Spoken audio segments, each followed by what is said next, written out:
Chapter 1. The quiet aftermath. Sam Donaldson stared at the muted glow of his television. The sound turned down so low it was practically lip-reading practice. A rerun of some cooking show flickered across the screen, all bright smiles and sizzling pans, mocking the cold silence of his apartment. His fridge hummed in the background like it was trying to fill the void, but even that sounded tired. He leaned back on the couch, one arm draped over the cushion, the other clutching a sweating glass of water. Water, not whiskey. He'd promised himself that much. He wasn't going to drown in cliches. No late-night bourbon binges. No sad country songs on repeat. Just stillness, and maybe a little self-loathing, but in moderation. The divorce papers sat on the coffee table like an uninvited guest who refused to leave. He'd signed them months ago, but somehow they still felt fresh, like a wound that hadn't scabbed over. 3 years of marriage, gone in a single conversation. Well, conversation was generous. It was more like a monologue, hers. "I made a mistake getting married too young," she'd said, voice calm, almost rehearsed. Sam had read between the lines. Her vows of forever were conditional on her feelings, and her feelings had expired. He didn't fight her. He learned a long time ago that when someone tells you they don't want you, believe them. So he watched her walk away without a backward glance. 5 years together, 3 married, 2 dating, evaporated like steam off a kettle. The part that gutted him wasn't that she left. It was that she'd been planning to leave for nearly a year, and he never noticed. That made him question everything. His instincts, his judgment, his ability to read the people closest to him. Now, months later, he was still trying to figure out what direction to take his life. The apartment felt like a waiting room for someone else's future. He'd rearranged the furniture twice, bought new curtains, even tried cooking something fancy once. Tasted like regret and paprika. A knock at the door startled him. He wasn't expecting anyone. He considered ignoring it. Maybe it was a delivery for the neighbor. But the knock came again, louder this time. Sam opened the door to find Jake standing there, grinning like he'd just won a bet. Jake was one of those friends who never seemed to age. Same easy smile, same leather jacket, same ability to make Sam feel like he was perpetually underdressed. "Hey man," Jake said, stepping inside without waiting for an invitation. "You look cozy." "That's one word for it," Sam muttered, closing the door. "What's up?" Jake glanced around the apartment, taking in the half-empty bookshelves and the sad little plant on the windowsill that was clearly losing the will to live. "You've been hibernating." "I've been regrouping," Sam corrected. "There's a difference." "Sure." Jake flopped onto the couch like he owned it. "Listen, I'm on my way to a meeting. Thought I'd swing by." "A meeting?" Sam raised an eyebrow. "You finally joined AA?" Jake smirked. "Funny. No, it's a men's club. For guys who've been through divorce." Sam blinked. "A support group?" "Not that kind," Jake said quickly. "It's not a bunch of dudes sitting in a circle whining about how unfair life is. It's action-oriented. We talk, yeah, but we also build stuff. Fix things. Help each other out." Sam gave him a look. "Sounds cult-adjacent." Jake laughed. "It's not a cult. It's a place to take your life back. No judgment, no pity parties. Just guys figuring out how to be useful again." Sam leaned against the arm of the couch, skeptical. "Useful?" "Yeah, carpenters, electricians, mechanics. We've got every skill you can think of. We do projects together. It's good for the head." Sam considered that. He wasn't exactly handy. His toolbox consisted of a hammer and a roll of duct tape. But the idea of doing something, anything, sounded better than sitting here counting the cracks in his ceiling. Jake stood, heading for the door. "Come by. Tonight if you want. Or next week. No pressure." Sam hesitated. "What do you even talk about?" Jake grinned. "Life. Loss. How to fix a leaky faucet without crying. You'll like it." Sam chuckled despite himself. "I'll think about it." "Think fast," Jake said, opening the door. "We start in 20. After Jake left, the apartment felt even quieter. Sam stared at the divorce papers again, then at the blank wall where a picture used to hang. He thought about the last few months, how every day felt like a rerun of the one before. Maybe Jake was right. Maybe he needed to do something that didn't involve staring at his own misery. He grabbed his jacket. Chapter 2. The Club of Broken Things. Sam wasn't sure what he expected when he walked into the old brick building tucked between a laundromat and a pawn shop. Maybe a dim room with folding chairs and a coffee pot that hadn't been cleaned since the Clinton administration. Instead, he found a workshop that looked like a hardware store had exploded in it. Tables covered in tools, shelves stacked with lumber, and a faint smell of sawdust and motor oil hanging in the air. A dozen men milled around, laughing, talking, hammering something in the corner. It wasn't somber. It wasn't quiet. It was alive. Jake spotted him immediately and grinned like a proud parent. "You made it." Sam shrugged, trying to look casual. "Figured I'd see what all the fuss was about." "Good call." Jake clapped him on the back and steered him toward the group. "Guys, this is Sam. Freshly divorced, but still has all his hair, so don't hate him." The men laughed, and Sam felt his ears burn. Introductions flew at him like nails from a nail gun. "Mike," said a burly guy with arms like tree trunks. "Carpenter." "Eddie," said a lean man with wire-rimmed glasses. Electrician. And part-time philosopher. Don't encourage him, another man muttered. He once compared rewiring a house to the meaning of life. Eddie grinned. Both require stripping things down to their core. Sam chuckled despite himself. Good to know. Jake led him to a long workbench where a half-built birdhouse sat like a patient waiting for surgery. We're finishing this for a community garden, Jake explained. Grab a hammer. Sam eyed the tools like they were exotic animals. I'm not exactly handy. Doesn't matter, Jake said. You'll learn. Or at least you'll hold things while someone else learns. Sam picked up a hammer, feeling vaguely like he was about to commit a crime. He watched as Mike measured a plank with the precision of a surgeon.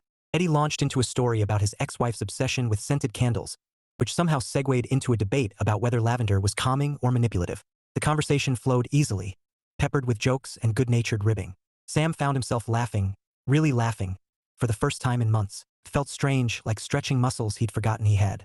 After an hour, the birdhouse looked less like a crime scene and more like something a bird might actually live in. Sam wiped sweat from his forehead and leaned against the bench, feeling a flicker of something he hadn't felt in a long time. Purpose. Jake handed him a bottle of water. Not bad for a rookie. Sam smiled. Thanks. This isn't what I expected. What did you expect? Jake asked. A bunch of guys complaining about their exes. Jake shrugged. We've all been through hell, sure. But sitting around whining doesn't fix anything. Building stuff does. Sam nodded slowly. He liked that. He liked the idea of making something instead of just existing. As the meeting wound down, the men gathered to discuss upcoming projects. A porch repair for a single mom. A leaky roof for an elderly couple. A community center that needed a facelift. Sam listened, intrigued. These weren't just chores, they were lifelines for people who needed help. On his way out, Jake clapped him on the shoulder. You coming back next week? Sam hesitated, then smiled. Yeah, I think I will. Outside, the night air felt different. Lighter somehow. For the first time in months, Sam wasn't thinking about what he'd lost. He was thinking about what he could build. Chapter 3. The proposal. Sam sat at the long workbench, tapping a pencil against a scrap of wood like it might spark inspiration. Around him, the men's club buzzed with activity. Mike was sanding something that looked suspiciously like a cutting board. Eddie was lecturing two guys about the philosophical implications of duct tape, and Jake was trying to convince everyone that his chili recipe deserved a spot at the next meeting. Sam cleared his throat. Hey, can I throw an idea out there? The chatter dimmed. A dozen faces turned toward him, curious. Sam felt his stomach tighten. He hadn't pitched anything since his old job, and that was before his life imploded. But he'd been thinking about this for weeks, and if he didn't say it now, he never would. I was thinking, he began. We've got all these skills in this room. Carpenters, electricians, plumbers, guys who can fix just about anything. What if we, I don't know, use that to help people who can't afford repairs? Mike raised an eyebrow. Like charity work? Yeah, Sam said quickly. Not just random fixes. Organized. A foundation. Families who need help, single parents, elderly folks, people who've hit hard times. We could be the guys who show up when no one else does. Silence stretched for a beat. Then Eddie leaned back, stroking his chin like a philosopher about to deliver wisdom. Interesting. A practical application of altruism. Fixing broken homes while mending broken hearts. Eddie, someone groaned. Not everything needs to sound like a TED Talk. Sam pressed on. Look, we all lost something. Families, marriages, whatever. But that doesn't mean we lost our need to be useful. This could give us purpose and help people who really need it. Jake grinned. I like it. We'd need a name, though. That opened the floodgates. Operation Fix It, Mike suggested. Too obvious, Eddie said. What about Phoenix Builders? Rising from the ashes. Sounds like a motorcycle gang, someone muttered. Hands Across Hardware, another guy offered. Please stop, Jake said, laughing. We're not naming a boy band. Sam chuckled, relieved the tension had broken. We can figure out the name later. The point is, we'd be doing something that matters. The men exchanged glances, nodding slowly. Mike spoke first. I'm in. I've got tools and weekends free. Count me in too, Eddie said. Though I reserve the right to give every project a metaphor. Deal, Sam said, smiling. By the end of the meeting, they had a rough plan. Start small, take on one project, see how it goes. Sam felt a surge of energy he hadn't felt in months. For the first time since the divorce, he wasn't just surviving, he was building something. Literally and figuratively. As he left the workshop that night, the cold air hit his face, but it didn't feel biting. Felt sharp, clean, like the edge of something new. He didn't know where this idea would lead, but for the first time in a long time, he wanted to find out. Chapter 4. Enter the Unexpected, the first official project for the newly minted foundation. Still nameless, though Hands Across Hardware was clinging to life like a bad tattoo, was a porch repair for a single mom on the east side of town. Sam arrived early, partly because he wanted to make a good impression, partly because he didn't trust Jake's sense of punctuality. The house was small but neat, with peeling paint and a porch that looked like it had survived a minor earthquake. Sam parked his truck and stepped out, inhaling the crisp morning air. He was adjusting his work gloves when the front door opened and a woman stepped out, balancing a mug of coffee and a toddler on her hip like it was the easiest thing in the world. She was striking, not in the glossy magazine way, but in the real world, stop you in your tracks way. Dark hair pulled into a messy bun, jeans that had seen better days, and a smile that could light up a blackout. The toddler, meanwhile, was wearing a superhero cape and glaring at Sam like he was an intruder in Gotham. "You must be the cavalry," she said, shifting the mug to her other hand. "Or at least the guy with the hammer." Sam blinked, then remembered how words worked. Yeah, Sam. From the club." "Lila," she said, offering a quick smile. "And this is Max. He's 3 and already judging you." Max narrowed his eyes and muttered something about bad guys. Sam wasn't sure if he was being accused or warned. Jake's truck rumbled up behind him, followed by Mike's beat-up van. The rest of the crew piled out, carrying toolboxes and enough lumber to build a small ark. Introductions flew, and soon the porch was swarming with men who looked like they'd been born holding power drills. Sam tried to focus on the task at hand, removing the rotted boards, but Lila kept drifting into his peripheral vision, laughing at something Jake said, balancing Max like a pro, sipping her coffee like it was armor. He wasn't here to notice things like that. He was here to work. Still, his brain didn't seem to care about the memo. The first mishap came 10 minutes in, when Eddie decided to test the structural integrity by stepping on a board that promptly gave way. He disappeared up to his knee, arms flailing like a cartoon character. The porch groaned ominously. "Guess that answers that," Eddie said, deadpan as 2 guys hauled him out. Lila laughed, a warm, unguarded sound that hit Sam like sunlight through clouds. "You guys sure you know what you're doing?" "Absolutely," Jake said, hammering something with unnecessary confidence. "We're professionals." "Professionals at what?" Lila teased. "Breaking things." Sam grinned, unable to help himself. "We prefer to call it aggressive renovation." She laughed again, and Sam felt something shift inside him. It wasn't fireworks or violins, just a quiet spark, the kind that sneaks up on you when you're not looking. By noon, the porch was halfway rebuilt, and the men were sweaty, sawdust-covered, and arguing about whether nails or screws were superior. Lila brought out sandwiches, Max trailing behind her in his cape, still suspicious of Sam but willing to share a juice box.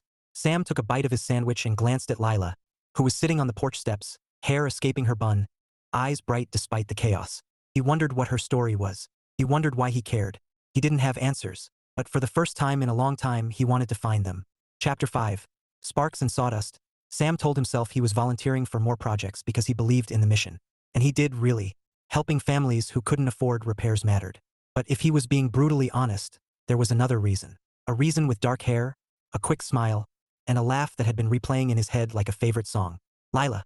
He hadn't planned on seeing her again so soon, but fate, or Jake's relentless text messages, had other ideas.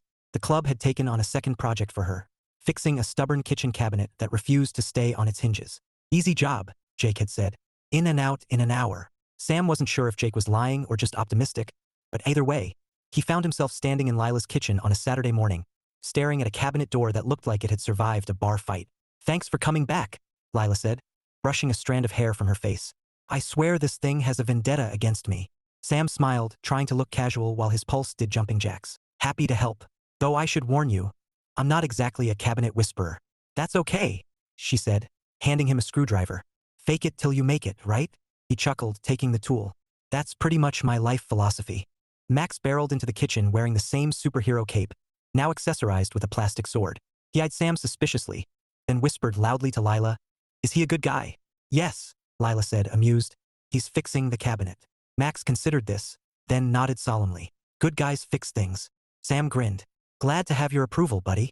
The job should have been simple, tighten a few screws, realign the hinge, but the cabinet had other plans. Every time Sam thought he had it secured, it sagged like a tired old man. At one point, the screwdriver slipped, and Sam nearly introduced his thumb to the laws of physics. "You okay?" Lila asked, biting back a laugh. "Fine," Sam said, wincing. "Just proving I'm human." She smiled, and for a moment, the kitchen felt smaller, warmer. Sam caught himself staring and quickly looked back at the hinge, pretending it was the most fascinating thing he'd ever seen.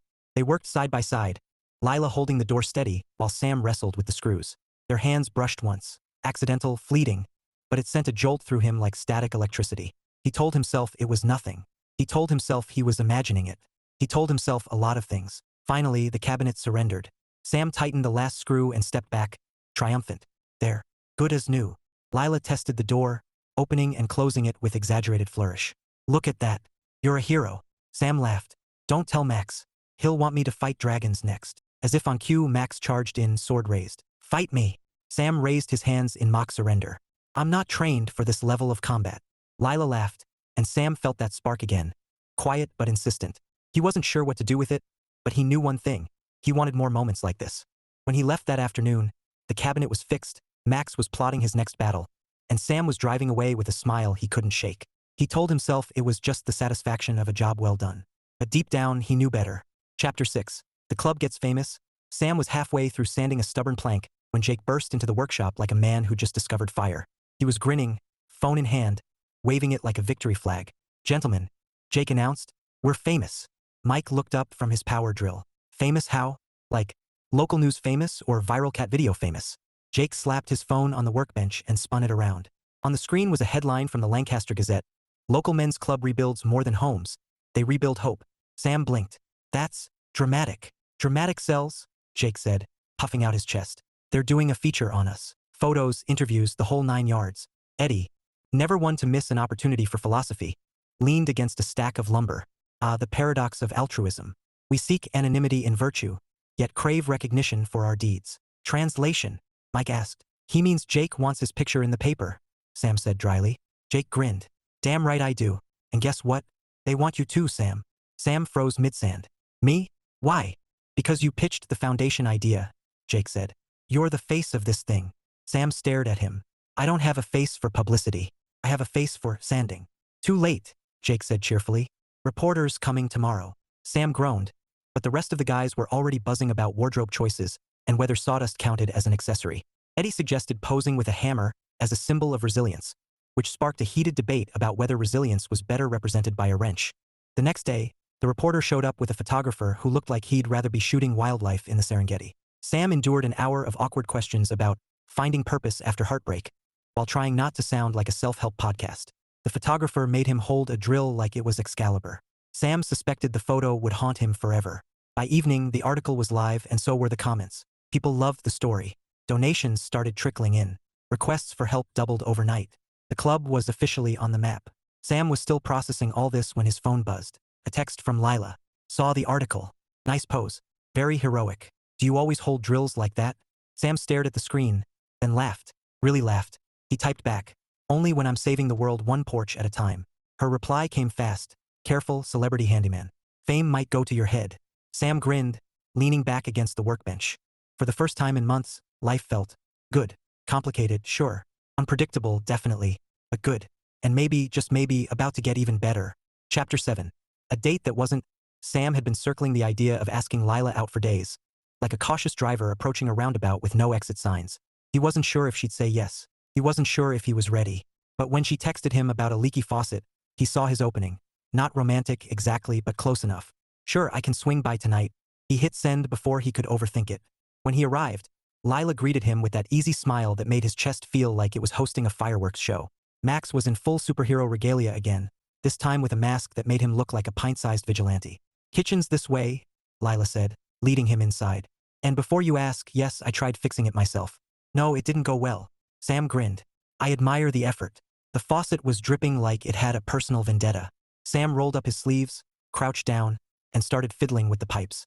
Lila perched on the counter, sipping tea, watching him with amused curiosity. So, she said casually, how's life as a local celebrity? Sam groaned. Don't start. I'm serious, she teased. You looked very heroic in that photo. Heroic or confused? Sam muttered, tightening a wrench. Pretty sure I was holding that drill wrong. She laughed, and Sam felt that familiar spark. Warm, dangerous, addictive. He wanted to keep the conversation going, wanted to ask her if she'd like to grab dinner sometime, wanted to. The pipe burst. Water shot out like a geyser, drenching Sam from head to toe. He yelped, scrambling to shut off the valve, but the kitchen was already turning into a kiddie pool. Max cheered like this was the best entertainment he'd seen all week. Oh my God! Lila jumped off the counter, grabbing towels. Are you okay? Sam sputtered, wiping water from his face. Define okay. She laughed, helpless, breathless, and handed him a towel. Guess you're not billing me for this one. Sam grinned despite himself. Consider it a free show. They spent the next half hour mopping up the flood, slipping on wet tiles, laughing like lunatics. At one point, Lila handed him a towel and their fingers brushed. Just for a second, but enough to send a jolt through him. When the chaos finally settled, they collapsed onto the couch, damp and exhausted. Max had fallen asleep mid-cartoon, cape still on, oblivious to the disaster. Thanks for whatever that was, Lila said, smiling. Sam chuckled. Anytime. I specialize in turning minor repairs into major events. She laughed softly, then her expression shifted, gentler, more serious. You're good at this, you know, helping people. Sam looked at her, heart thudding. I'm trying. For a moment, the air felt charged, like something was about to happen. But then Max stirred, mumbling about dragons, and the spell broke. Sam stood, grabbing his jacket. I should go before I flood anything else. Lila smiled. Next time, maybe just coffee? Sam froze, then smiled back. Yeah, I'd like that. Chapter 8. The X Factor. Sam was in the hardware store, debating between two brands of paint rollers like his life depended on it, when he heard a voice he hadn't heard in months, a voice that once felt like home. Sam! He froze. Slowly, he turned. And there she was. Melissa. His ex-wife looked exactly the same and completely different all at once. Same glossy hair, same sharp green eyes, but there was something new, a confidence that hadn't been there before. Or maybe he'd just never noticed. Wow, she said, smiling like they were old friends instead of two people who'd signed divorce papers in silence. It's been a while. Sam managed a nod. Yeah, a while. She glanced at the paint rollers in his hand. Still doing projects? Something like that, he said, forcing a smile. Helping out with a foundation. Melissa tilted her head. That sounds good. You look good. Sam felt a flicker of old confusion, the kind that used to keep him up at night. But before he could respond, a familiar laugh floated down the aisle. Lila. She appeared at the end of the row, pushing a cart loaded with supplies, her hair in a messy bun, her smile bright. Sam. I found the brushes. Oh. She stopped when she saw Melissa, her smile faltering just enough to notice. Melissa's eyes flicked between them, sharp and curious. Friend of yours. Sam swallowed. Yeah, Lila. We're working on a project. Lila nodded politely, but Sam could feel the shift, the subtle tension, the unspoken question hanging in the air. He wanted to explain, wanted to make it clear that Melissa was past tense, ancient history, but the words tangled in his throat. Melissa smiled, that same practiced smile he used to know so well. Well, good to see you, Sam. Take care. She walked away, leaving a trail of perfume and memories Sam didn't want. He turned to Lila, who was studying a can of paint like it held the secrets of the universe. Lila, he began. It's fine, she said lightly, too lightly. We should grab the rest of the supplies. Sam nodded, but inside, he felt the weight of something fragile, something he didn't want to break before it even began. Chapter 9. The big project, the community center looked like it had been abandoned by hope. Peeling paint, flickering lights, and a smell that suggested something had died in the vents years ago. Sam stood in the doorway with the rest of the crew, hands on his hips, wondering if they'd bitten off more than they could chew. This, Jake declared, is going to be our masterpiece. Or our obituary, Eddie muttered, eyeing the sagging ceiling tiles. Sam grinned despite himself. Let's just start with the walls and work our way up. The plan was simple. Repaint, repair, and revive the place before the upcoming neighborhood event. The execution, however, was anything but simple. Within an hour, the power went out, leaving them in semi-darkness with only flashlights and Eddie's philosophical musings about the fragility of modern infrastructure. Great, Jake said, holding up a dead drill. Now what? Manual labor, Mike replied, hefting a hammer like a weapon. Old school. Sam grabbed a paint roller and headed toward the far wall, where Lila was already working. She wore an old t-shirt splattered with color, hair tied back, cheeks flushed from effort. Even in the dim light, she looked incredible. Guess we're going rustic, Sam said, dipping his roller into the tray. Rustic is charming, Lila replied, flashing him a grin. Unless the ceiling collapses. Then it's tragic. They worked side by side, trading jokes and paint splatters. At one point, Sam flicked his roller a little too hard, sending a streak of blue across Lila's arm. Oh, you did not just do that, she said, eyes narrowing in mock outrage. Accident, Sam said innocently. Sure. She dipped her brush and swiped a line of paint across his shirt. Sam stared at the mark, then at her, then grinned.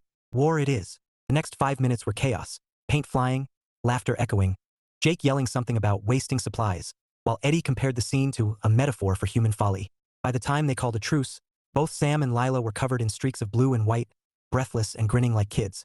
Then the rain started, came out of nowhere, pounding against the roof like a drumline. The crew scrambled to cover supplies, but the storm was relentless. By the time they secured everything, it was clear no one was going anywhere. Roads are flooding, Mike announced, checking his phone. We're stuck.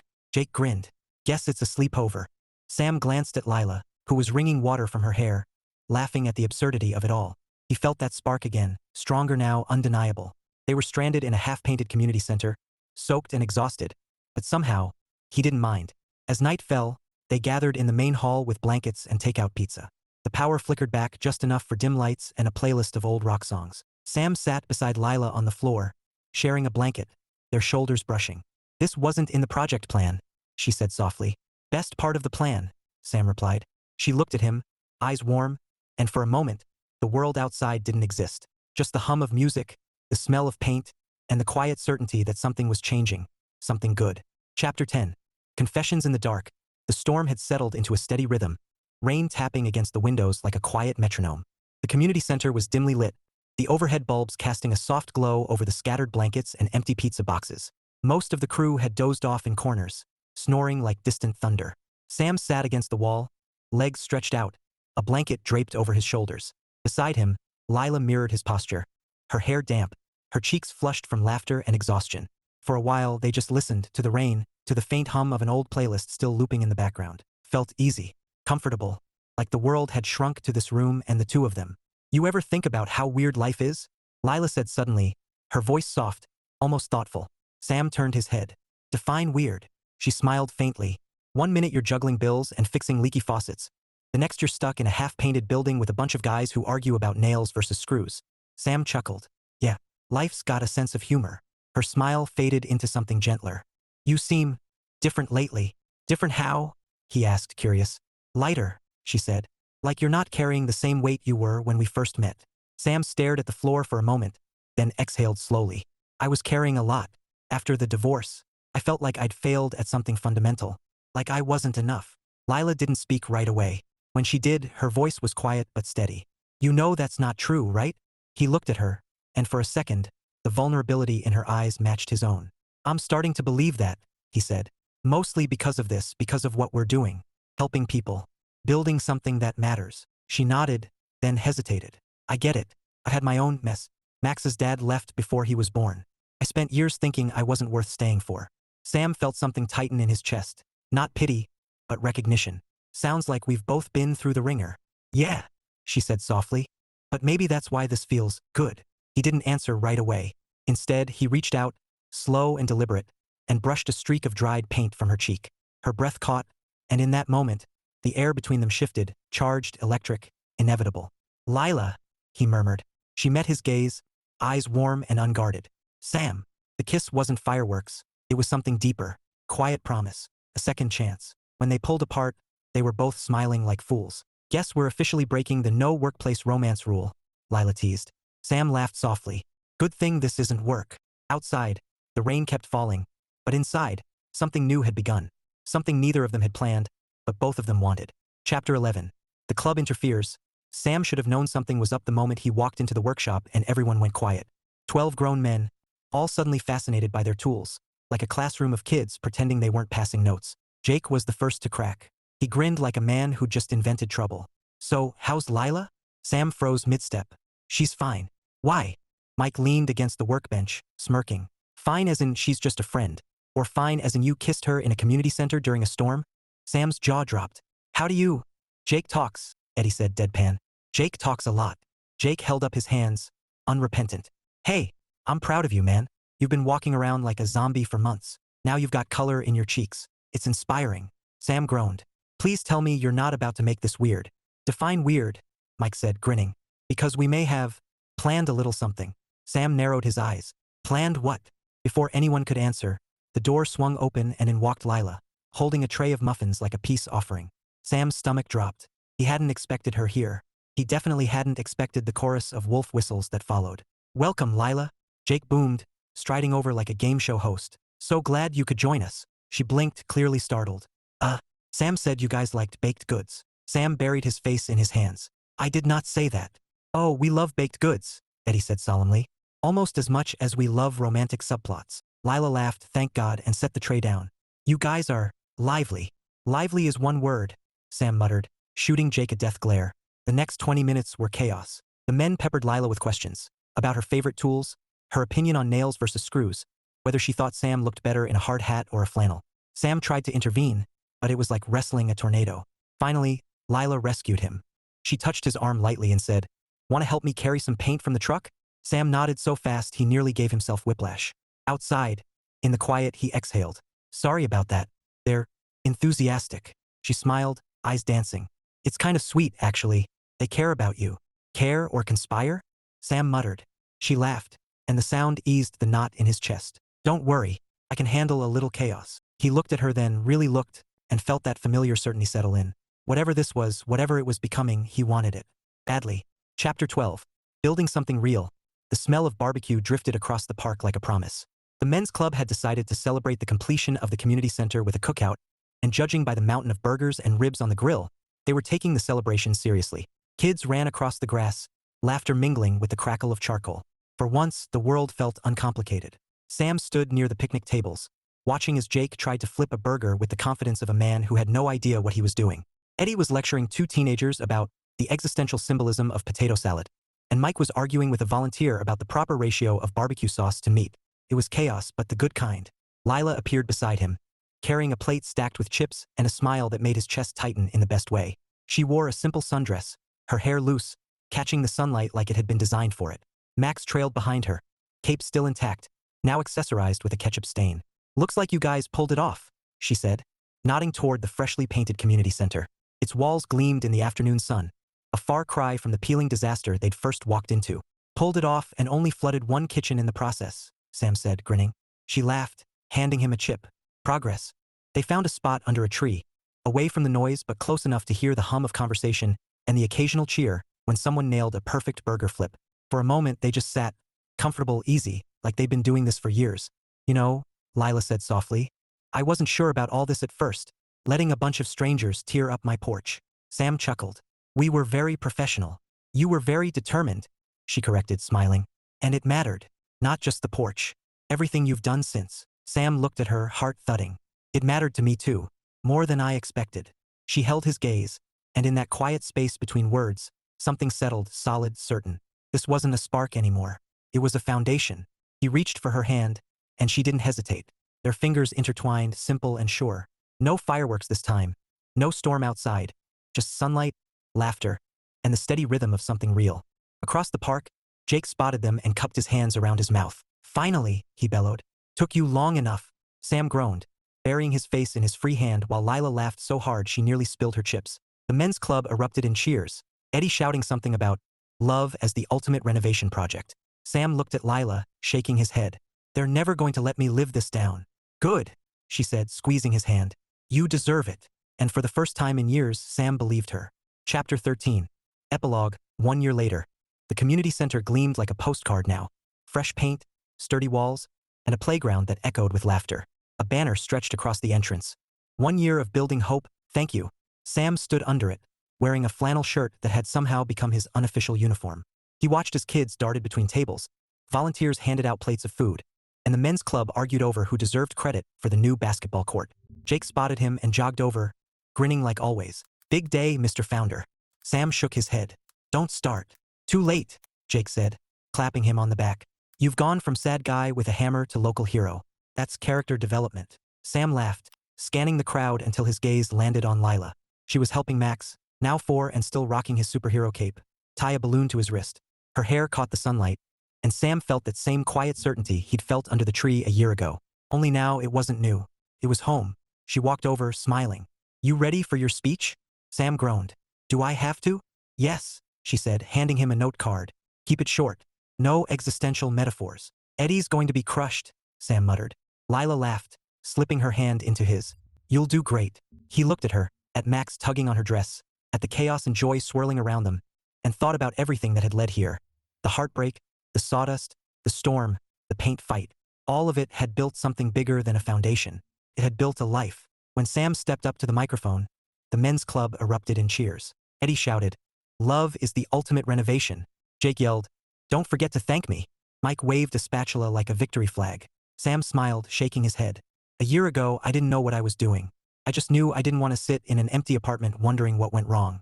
So I came here, and together we built something that matters, not just for this community, but for ourselves. He glanced at Lila, who was watching him with that look, the one that made everything else fade. Turns out, he said softly, sometimes the best way to fix what's broken is to help someone else do the same. The crowd cheered. Sam stepped down and Lila was there, waiting. He kissed her, quick, certain, like punctuation at the end of a sentence that had taken a year to write. Jake whooped. Eddie declared it symbolic. Max yelled, "Ew," and ran off with his balloon. Sam laughed, pulling Lila close. "Think they'll ever stop making a big deal out of us?" "Not a chance," she said, smiling. "But I kind of like it." And as the sun dipped low, painting the sky in shades of gold, Sam realized something. He'd spent years thinking his story was over. Turns out it was just getting good.